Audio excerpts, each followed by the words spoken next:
বন্ধুসকল বাৰিষাৰ বতৰ ভুই ৰুই শেষ হৈছে আৰু মই যিখিনি ঠাইত আছোঁ ঠাইখন হৈছে দেখা পাম পেঞ্চাম ভেলাইমৰা একদম কলেজৰ কাষতেই।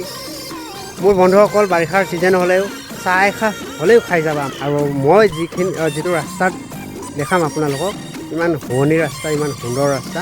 তো এইটো বাটেদি আপোনালোকে মোৰ ঘৰত চাহ এসাঁজ হ'লেও খাবলৈ আহিবা।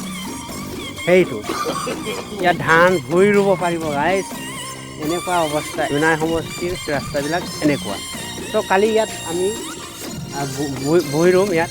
আৰু এইটো ৰাস্তাৰ কাষতেই টাৰ্ণিং পইণ্টতে মোৰ ঘৰ। এইখন দেখিছেনে ঘৰ? আহিব দেই বন্ধুসকল, চাহ একাপ খাই যাবা।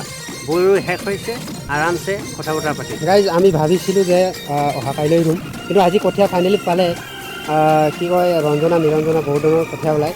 এইটো হৈছে আমাৰ নিৰঞ্জনা। তো নিৰঞ্জনা ধান ইয়াত বহুত ভাল হ'ব, সেইকাৰণে ইয়াত ৰুই দিলোঁ। সেইটো হৈছে আমাৰ পেঞ্চাম ভেলাইমৰাৰ ৰাস্তা, মেইন ৰোড। ইয়াৰ পৰা অৱমনলালৈকে যাব পাৰি, এনেকুৱা বোকা অৱস্থা। তো ইয়াত ভুই ৰুই দিয়া হৈছে। ৰুই দে এবিঘামান ৰুব পাৰিব লাগে, শেষলৈকে আছে। মোৰ পিছফালেও আছে, কমচে কম ইয়াত এবিঘামানৰ ধান ধুনীয়াকৈ ওলাই যায়।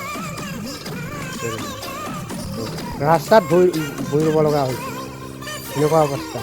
নাই, ইয়াৰ মেইন লিডাৰবিলাক ইয়াৰ পৰা যদি গুচি যায়, চকুমুটি গুচি যায়।